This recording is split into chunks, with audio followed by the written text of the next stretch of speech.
Devotional. Freedom in Love. Galatians 5 verses 13 to 14. For you, brethren, were called to freedom. Only do not use liberty as an occasion for the flesh, but serve one another out of love. For the whole law is fulfilled in this one word, thou shalt love thy neighbor as thyself. The Apostle Paul reminds us that we have been called to freedom, but this freedom should not be misinterpreted as an opportunity for the flesh, but as an opportunity to serve one another in love. Love becomes the guiding principle of our freedom in Christ. We are not free to live according to our own selfish desires, but to live in service and love toward others. 1. Freedom in Christ is not for selfishness.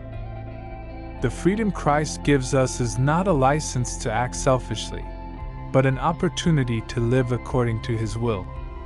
We are not to use our freedom to follow the desires of the flesh, which lead us to sin and destruction. Rather, this freedom calls us to act with humility and sacrifice, always seeking the well-being of others. True freedom in Christ enables us to renounce our own interests and serve others with a heart full of love. 2. Love is the means to live according to freedom. Verse 14 reminds us that the entire law is fulfilled in one commandment. You shall love your neighbor as yourself.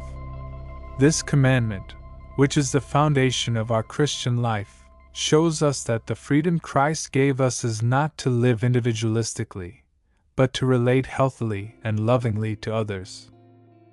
Love impels us to do what is right, to care for our brothers and sisters, and to seek justice and peace.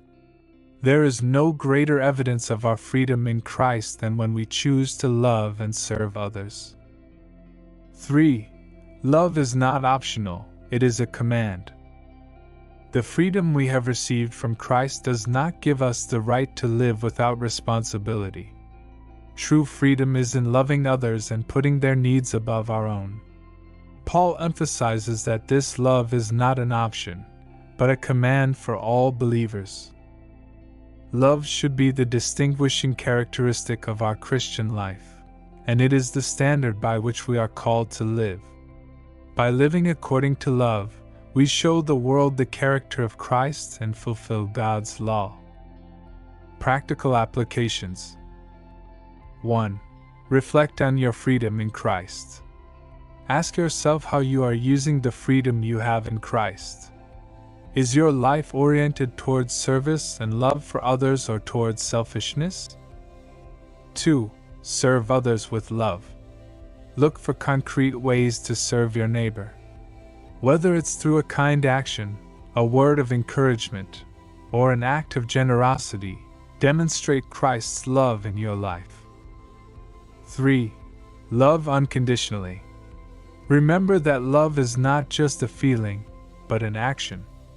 We don't love others for what they give us, but for what God has done for us. Conclusion. True freedom in Christ is found in love and service to others. May we live our freedom not as an excuse to act according to our flesh, but as an opportunity to be servants of love, fulfilling God's law and reflecting the heart of Christ.